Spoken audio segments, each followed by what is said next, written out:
వరదలకు విజయవాడలో వేలాది ఆటోవాలాల జీవితం తలకిందులైంది. రామలింగేశ్వర నగర్, వైఎస్ఆర్ కాలనీ, భవానీపురం, పాయకాపురం, కండ్రిగా తదితర కాలనీల్లో వారానికి పైనే ఆటోలు నీటిలో నానిపోయాయి.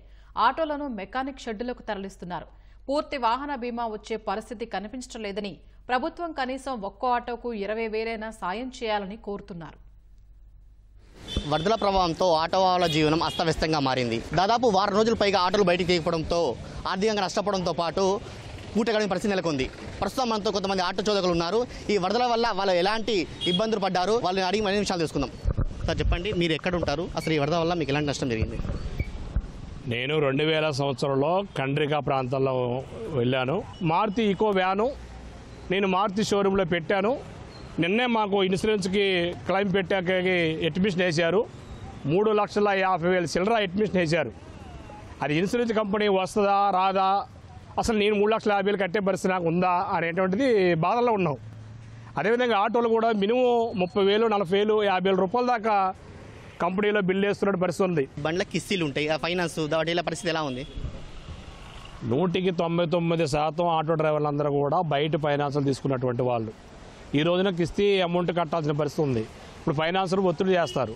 ఫైనాన్సర్ ఒత్తిడి వస్తే మాత్రం ఆటో డ్రైవరు ఆత్మహత్య తప్ప వేరే పత్యమే లేదు. ఎక్కడికి తీసుకొచ్చి కడతాడు? రూపాయి పుట్టే పరిస్థితి లేదు. తను తింటాకే కష్టమైన పరిస్థితి ఉంది. కనుక ప్రభుత్వం ఆలోచన చేసి 3 నెలల పాటు మారిటోరియం ఇప్పించాలని చెప్పేసి కూడా ప్రభుత్వాన్ని కోరుతున్న సందర్భంగా. మామూలుగా 5వ తారీఖు 6వ తారీఖు కడతారు కదా, ఈ నెల ఏమైనా వచ్చాయా?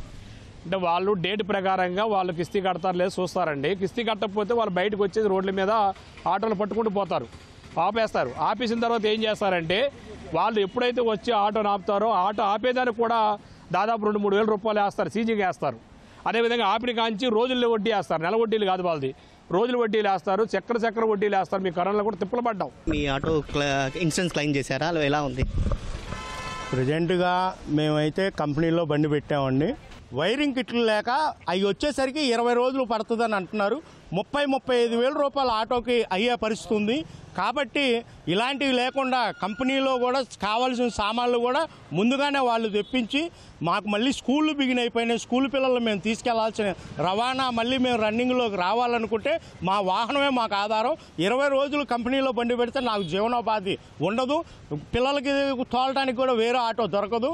కాబట్టి కంపెనీ వాళ్ళు కూడా త్వరితంగా ఇచ్చేటట్టు వాళ్ళ స్టాఫ్ను పెంచుకొని చేయవలసిందిగా మిగతా చోట్ల నుంచి కూడా మెకానికల్ని విజయవాడకి వరద బాధితుల నిమిత్తం తెప్పించి పనులు చేయించాలని కోరుకుంటున్నాను. మీరు చెప్పండి, మీ ఆటో పరిస్థితి ఎలా ఉంది?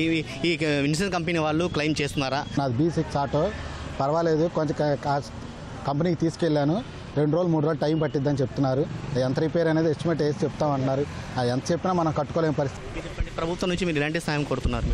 ప్రభుత్వం మరి కొన్ని చేస్తున్నారు కాదనట్లేదు, కానీ త్వరితగతిన జరిగేలాగా చూడాలి. ఒకటి కొత్త బళ్ళు అయితే మాత్రం అక్కడ కంపెనీ దగ్గర చాలా ప్రాబ్లమ్స్ ఉంటున్నాయి. కబేళ సెంటర్లో పాత బండి అది మునిగిపోయింది, మరి దానికి ఇన్సూరెన్స్ రాదు, థర్డ్ పార్టీ ఇన్సూరెన్స్.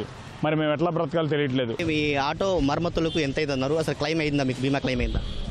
బీమా క్లెయిమ్ అయ్యే పరిస్థితి లేదంటే నాది థర్డ్ పార్టీ ఇన్సూరెన్స్ రామలింగేశ్వర మాది. కొంతమేర కన్నా మేము పెట్టుకునే పరిస్థితి ఉండేది, కానీ పూర్తిగా పెట్టాలని మా పరిస్థితి అటువంటి పరిస్థితి లేదు. కాబట్టి ప్రభుత్వం కనీసం ఒక 20,000 రూపాయలన్నా ఆర్థిక సాయం బళ్ళు రిపేర్ నిమిత్తంగా ఇన్సూరెన్స్ వచ్చినా రాకపోయినా ఆదుకోవాలని చెప్పేసి అని కోరుకుంటున్నాం. ఈ వారం రోజుల నుంచి మరి వెహికల్స్ బయటికి తీసారా అని చెప్పారు, ఎలా ఉంది పరిస్థితి? వెహికల్స్ లోపలే ఉండిపోయినాయి అండి. ఇప్పుడు మాకు వరద వెళ్ళింది కాబట్టి పైకి తీసుకొచ్చి బయట పెట్టుకున్నాం మేము. అది పరిస్థితి. ఇప్పుడు మెకానిక్ దగ్గర తీసుకెళ్తే థర్డ్ పార్టీ కాబట్టి నా బండి కంపెనీ తీసుకెళ్లేదు. ఓపెన్ చేస్తే కనీసం 25-30 వేల రూపాయలు అయ్యే పరిస్థితి బండికి వచ్చేసి. ఈ సింగనగర్ ప్రాంతంలో దగ్గర 1000 ఆటోల దాకా మునిగిపోయిన పరిస్థితి కనబడతా ఉంది. వారెవరు ఇవాళ ఆటోలు బయట తీసుకొస్తే బాగు చేసిన పరిస్థితి లేదు. ఇన్సూరెన్స్ కంపెనీ వాళ్ళకి సంబంధించి ఏంటంటే ఎస్టిమేషన్ ముందు కంపెనీ వాళ్ళు వేయాలి. కంపెనీ వాళ్ళు వేసే ఎస్టిమేషన్ వేసిన తర్వాత ఇన్సూరెన్స్ కంపెనీ పంపిస్తారు. వాళ్ళు వచ్చి మళ్ళీ వెరిఫికేషన్ చేసుకోవాలి. అంటే వీళ్ళు వేసిన దాన్ని మొత్తం వాళ్ళు యాక్సెప్ట్ చేయరు. వీళ్ళు 40,000 30,000 ఇస్తే వాళ్ళు 15,000 10,000 ఇస్తూ ఉంటారు. ఆ మిగతాది మళ్ళీ వర్కర్ పెట్టుకోవాలి. కంపెనీలు డైరెక్ట్గా వాళ్ళు అంతే అంత ఇచ్చే పరిస్థితి ఎప్పుడు రాదు. కనుక వీళ్ళు ఎక్కువ వేసారనే పేరుతో వాళ్ళు తగ్గిస్తూ ఉంటారు. సరే, ఆ ఇద్దరి మధ్య వర్కర్ నలిగిపోయే పరిస్థితి వస్తూ ఉంటుంది. వాళ్ళు ఏమంటారని ఇన్సూరెన్స్ కంపెనీ 10,000 వేస్తుంది, ఉన్న 10,000 15,000 20,000 మీరు కట్టని రకంగా వర్కర్ మీద ప్రెజర్ చేస్తూ ఉన్నారు. మేము పోయి డీల్ చేస్తూ ఉన్నాం మళ్ళీ అందులో కొంత తగ్గించడం కోసం. ఏదన్నా ఇది ఒక ఇబ్బందికర పరిస్థితి కనుక సరే ఇది ఏమైనా ప్రభుత్వం మాత్రం అదనంగా సాయం చేసే అవసరం ఉంది. జనరల్గా ఇంటింటికి ఇచ్చే సాయం వేరే, కానీ ప్రతి ఆటోకి ఏదైతే వరద ప్రాంతాల్లో ఆటోలకి ప్రతి ఆటోకి మేము 20,000 కొడతా ఉన్నాం. ఆ మేరకు సాయం చేయమని కొడతా ఉన్నాం. అది మొత్తం మీద ఈ ఆటో వర్కర్స్ చెప్పిన విషయాలు. కెమెరామెన్ స్వామితో ఖాజావలి, ఈటీవీ న్యూస్, విజయవాడ.